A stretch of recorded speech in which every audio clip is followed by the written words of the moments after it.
მოგესალმებით. 9 ივლისს ხუთშაბათს საღამოს 10 საათ მშვიდობისა ძვირფასო ბატონებო და ქალბატონებო. ეს რუსთავი 2-ია და თქვენ უყურებთ ბაადა და ნიკას შოუ. ეს ყველაფერი ჩვენზე კარგად იცით და ისიც მშვენივრად იცით, რომ ჩვენ შოუს მუსიკალურად აფორმებს და ქეიფის, დროსტარების და ფეხბურთის ყურების ხასიათზე გვაყენებს ქსოვრანები და გიორგი შაშიკაშვილი.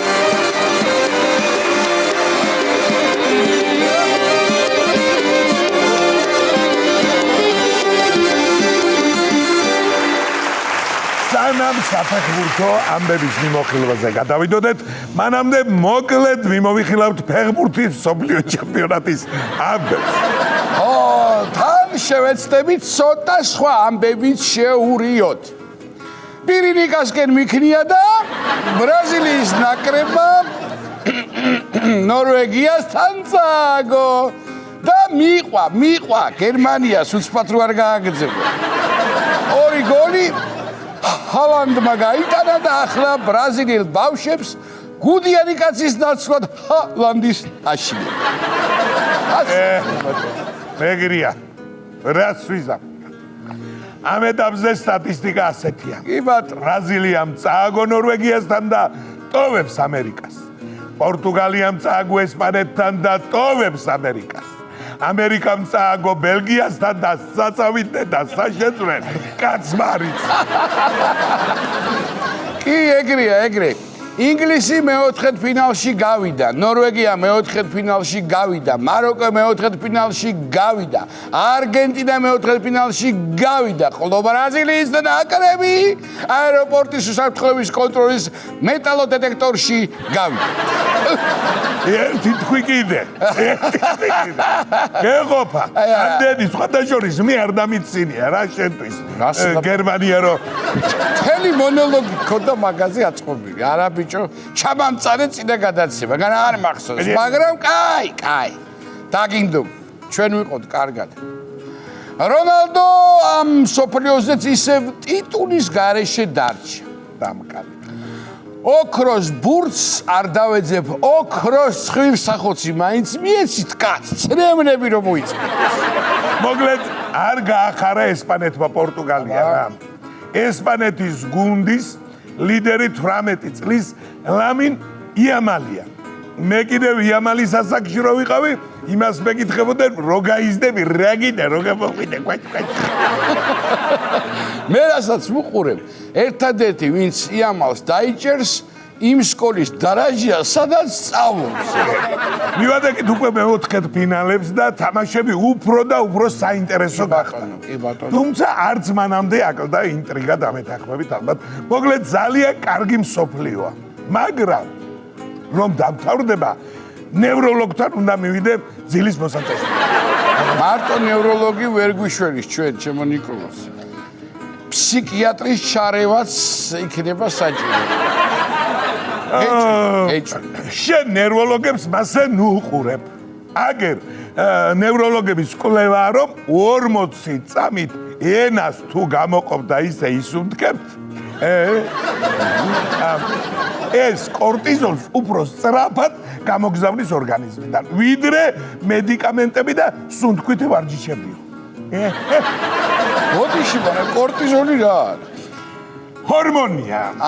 მაღალი წნევა და შაქარი თუ გაქვს, ესე იგი ზედმეტი კორტიზოლია გამოსადენი ორგანიზმიდან და უნდა გადმოაგდო ზაღლივით და ესე იგი ჩემზე ყოფილა ფაქტიურად. როგორ უნდა ვისაუბრო? ენა გადმოგდება. ძალიან რთულია. გასაგებია, ანუ ჭორაობა და ენის ტარტარიც ოფიციალურად სამკურნალო თერაპიად გამოცხადდება. გასაგებია. აბა კაცო, მე ენის გამოყოფა აქამდე უზრდელობა მეგონა და თურმე ჯანმრთელობა ყოფილა. ნევროლოგების ამ განცხადების შემდეგ ქუჩაში ენა გადმოგდებული ხალხის დანახვაზე ვეღარ გაიგებ. კორტიზოლს დევნიან თუ ჭორაობენ. უზრდელები არიან თუ უბრალოდ ცხელად. ვერ გაიგებ.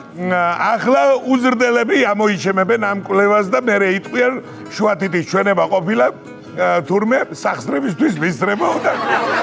მარე ექიმები დაგვინიშნავენ დილას 40 წამი ენის გადმოყოფა შუა დღეს 40 წამი შუა თითის ჩვენება და საღამოს 40 წამი გინება პირდაპირ მოკლედ ერთი ენა გადმოყოფილი თუ დამინახეთ არ გეგონებთ უზრდელი ვარ კორტიზოლს გზავნი გარე ბატონო ახლა უკვე გასაგებია ალბერტ აინშტაინის იმ ლეგენდარულ ფოტოზე რატომ ქონდა ენა გამოყოფილი აი კაცი თურმე სტრესს დევნიდა სტრესს და რაღაცა დააბრალეს დაუბრუნდეთ მსოფლიო ჩემპიონატს მერვედფინალური მატჩის წინ აეროპორტში მესი უსაფრთხოების სამსახურმა გააჩერა და გაშმონეს ვნახოთ ვიდეო კრისტიანო რონალდუს მესიმ ამაშიც აჯობა 8 ოქროს ბურთი და 1 გაშმონმა აქვს კი ბატონო მესიმ არაფერი ისეთი არ მიმაქვს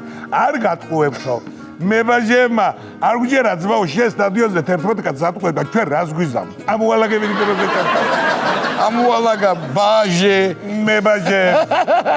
მებაჟემა ჩათიდან ოქროს ბურთები ამოუღეს და ეს რა ბურთი პირადი მოხმარებისა თუ გასაყიდად გინდაო რა გინდაო ესე მესის გაჭხრეკისას 8 ოქროს ბურთის გარდა ამოღებულია 10 ლალიგას თასი 4 ჩემპიონთა ლიგის თასი 3 სუპერთასი და 2 ბოთლი მწვანე ტყევარი ვიღაცა ქართველს გაუტანებიანად ესა და შეიძლება აი ვედი და ისე ასეთში ჭკვიანი ხალხია მებაჟეები ხალხი მესისთან სურათის გადაღების გამო რას არაკეთებს და ამათ პირდაპირ ვიდეო გადაიღეს ეგვიპტის ნაკრების მწვრთნელმა ერთ-ერთი ის მებაჟე მიიწვია ნაკრებში ერთადერთი კაცია ვინც მესის გაჩერება შეძლოოდა არუშელა არა სამწუხაროდ მოკლედ გადაგვრევს ეს ფეხბურთი ჩვენ საბოლოოდ და როვერს ვეშვებით სხვათა შორის საქართველოში გამოვლენილია რამდენიმე ფაქტი რომ ქმრებმა ცოლებს ხელშეკრულება დაუდეს ჩემპიონატის დამთავრებამდე არაფერზე არ შეგვაწუხოთ ბიჭა საერთოდ არაფერზე არ შეგვაწუხოთო ნუ ახლა პრინციპში შუაღამესაა თამაშები და საინტერესო ამ კონტაქტის დარღვევის შემთხვევაში საქმე უზენაეს სასამართლოში მიდის თუ დედამთილთან ან ცინებთან. ეგ არ ვიცი, მაგრამ ცოლებმა სამაგიეროდ ვიყოთ ამაროს დროს თქვენი ხმა არ გავიგონო და ამაზე ყველა ქმარმა მოაწერა ხელი. მაგას ისედაც უყურებ ჩვენ და თან ფეხბურთებს არ ემთხვევა. გაითვალისწინა რუსთავიორმა ყველაფერი ამა. კი ბატონო. ეგრეა და ამ შაბათ კვირასაც თვალი ადევნეთ ვიყოთ ამაროს ანონსებს. ზუსტად რომელ საათზე გავაასერიები არ ვიცით, მაგრამ იქ ნახავთ ტრადიციულად საღამოს 10 საათის მიდამოებში როგორც ყოველთვის. მიდამოებში. რაც შეეხება სხვა სერიალებს, ამ კონტრაქტის მიხედვით თუ მატჩის მსვლელობის დროს შემთხვევით ცოლს სხვა არხის სერიალზე გადაერთვება, უფლება აქვს პოლიტიკური თავშესაფარი მეზობელთან მოითხოვა. მეექვსეზე ზაირასთან მარტო ეგარ უყურებს სხვათა შორის ერთ-ერთ ოჯახში ცოლმა კონტრაქტის გასაფორმებლად სატრანსფერო თანხად ახალი სუნამო და ბოლო მოდელის მობილური ტელეფონი მოითხოვა. შვენიერი პირობა გვიღირს რაღაცა წვრილი შრიფტით ამობეჭდილი ხელშეკრულება მომიტანა მეც სიმდღეს შემაცვალდა ბოლოში ძლივს გავარჩევი ოქროს ბუეჭედე სამაჯური მოკლედ ზემოთ ხსენებული კონტრაქტის ერთ-ერთი მთავარი მუხლია მატჩის მიმდინარეობისას სტუმრად მოსული სიდედრი ითვლება მოედანზე არალეგალურად შემოჭრილ ფანად და ექვემდებარება დაუყოვნებლივ დაკავებას და სახლიდან გაწევებას. ჩემპიონატის დამთავრების მერე ახალი სერიალები დაიწყება და ამაში ცოლები გაუფორმებენ იგივე ხელშეკრულებას ქმრებს. მერე იძახეთ რატოა დემოგრაფიული პრობლემა ქვეყანაშიო. ყველაფერს თავისი დრო აქვს შემო ნიკოლოს. აუცილებლად უნდა ვთქვათ ისიც რომ მსოფლიო ჩემპიონატის პარალელურად საქართველოში ერთიანი ეროვნული გამოცდებით დაიწყო. კი, მართალი ხარ. მე ზოგიერთი ისეთი მშობელიც ვიცი, საკუთარ შვილს რომ უფრო გულშემატკივრობს, ვიდრე საყვარელ გულს. საგამოსო ცენტრის წინ მდგარი მშობლების სახეებზე უფრო მეტი დრამა იკითხება, ვიდრე კარლო ანჩელოტის სახეზე ჰალანდის გოლის მე. აბა ვნახოთ თუ ახდება მასწავლებლების წინასწარმეტყველება წლის ბოლოს ვინ გაიცინებს მაგასაც ვნახავთო ყველა აბიტურიენტს ვუსურვებთ წარმატებას და იქ მოხვედრას რაც პირველი ჰქონდათ შემოხაზული.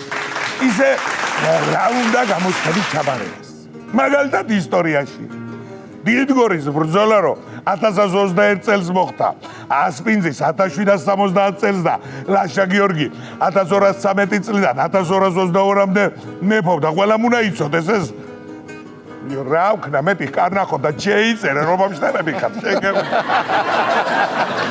გეოგრაფიას ვინც აპარებთ იმ აბიტურიენტებს მინდა ვურჩიო რომ სოფლიო ჩემპიონატს უყურონ გამოსდაც ფრიადზე ჩააბარებენ მოკლედ მუნდიალი კი მიდის მაგრამ ამას ეროვნული გამოცდებისთვის ხელი არ შეუშლე და ქართულში შემდეგი თემებიც კი მოვიდა ბრაზილიის ანდები ბრაზილიის და გერმანიის ანდები ფიფას და უეფას შედარებითი დახასიათება და დიდაქტიკური მოტივი რონალდოს შემოქმედება და ასევე ქალთა სახეები მუნდიალის მსაჯებში. ისე ძალიან საინტერესო გამოდგა ეს ექსპერიმენტი და მე თუ მკითხავთ ქალებმა უკეთესად იმსაჯეს. ეხლა იმიტომ არ ამბობ ხარ ზოგიერთმა უზბეკმა კაცმა რო იმსაჯა იმაზე კარგად ნამდვილად არა მარტო უზბეკმა სხვათა შორის იყო უსამართლო ბარათებიც არ დანიშნული 11 მეტრიანების მაგრამ უფრო ხშირად საჯებს უსამართლოდ ლანძღავენ ხოლმე მინდა ვთქვა მათ მდგომარეობაში შევიდეთ ხალხო ისინი ადამიანები არიან კი ბატონო ახლა მე ნიკას და ბიჭებს გულიც კი აგვიჩუყდა ერთი სიმღერამ საჯებსაც კი მიუძღვენით ისი აგვიჩუყდა გული გავედით უკვე ბოლოსკენ და ხო არ გვემღერა რა სიტყვა ჩართეთ ფონოგრაფი მოკლედ საჯების სიმღერა